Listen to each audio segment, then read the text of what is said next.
Being a skeptic means that you must be willing to accept that you're wrong when presented with evidence that contradicts what you have claimed. Being devoted to your ideas means that you're constantly shifting the goalpost in order to avoid being wrong. No points for guessing which group flat earthers fall in. He is coming. Cover your butt.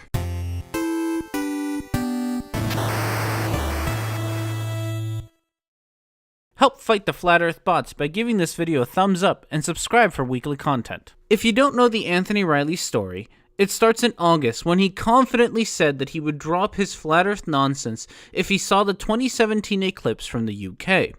When people told him that they could see it, he demanded evidence that it was the moon blocking the sun. When earthshine was explained to Riley, he outright denied it was possible. Hell, Riley even made a video called Earthshine is Not a Thing, where he says just that. Typically, we would call this behavior shifting the goalposts, where rather than accepting that his demands have been met, the person making the demand simply makes a new demand. But of course, Anthony Riley would never engage in such tactics. You see, he has done his research, and he even has a professional photographer backing him up. So back to the message, it says fast forward 20 days or so to today. My video goes up because Earthshine is described as the Holy Grail by Stephen Cheatley, the guy that I got my photos off. You do understand what that means, don't you boys? The Holy Grail? It's unobtainable. It's something that's so difficult to get that not just anybody can get it. If you're going to make things up about a public figure, maybe make sure that that figure isn't easily reached on, say, Twitter, and is willing to answer questions about his photos. According to Riley, Earthshine is the holy grail of photography, and even a professional photographer, Stephen Cheatley, thinks that it's the holy grail of photography. So I asked Stephen Cheatley on Twitter, do you agree that capturing Earthshine is impossible? To which he responded, no, images of the eclipse, which were exposed longer to capture more detail in the outer corona, should show Earthshine on the moon. He doesn't seem to agree with Riley. My guess is that Stephen was comparing Earthshine to the Holy Grail not to point out the inobtainability of it, but rather how coveted it is. With Stephen's professional grade kit, he was unable to get Earthshine. Even after forensic analysis, it just was not there. But Fraudly claims he did.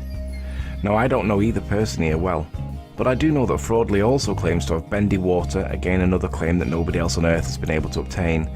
And of these two people, it seems most probable that the professional photographer with professional kit, specifically trying to take Earthshine photos that flew out from the UK with that one intention, would have read up on the skills that Fraudly manages so easily to trivialise, so convincingly to muppets that hold his hand.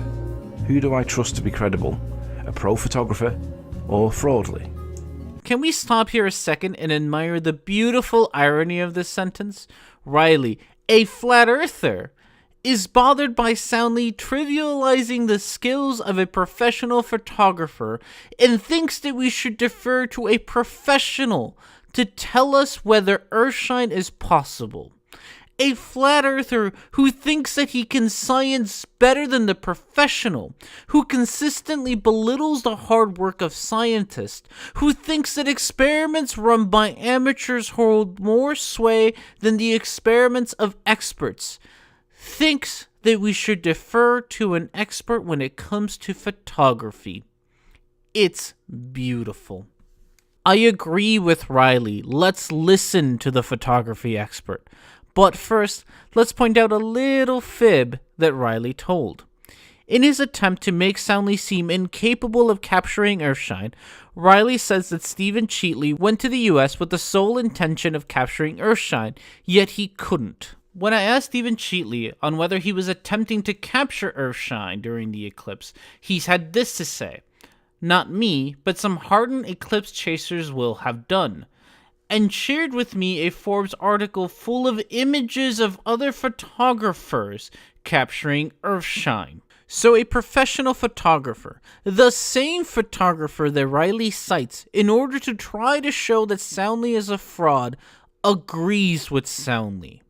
In no uncertain terms, Stephen Cheatley acknowledges that earthshine can be captured and that other photographers have captured earthshine, and more specifically, captured earthshine during the 2017 solar eclipse. Riley, take your own advice, and rather than listening to amateur photographers, listen to a professional photographer that you are willing to trust, a professional photographer that both says that earthshine is possible and that it was captured during the 2017 eclipse.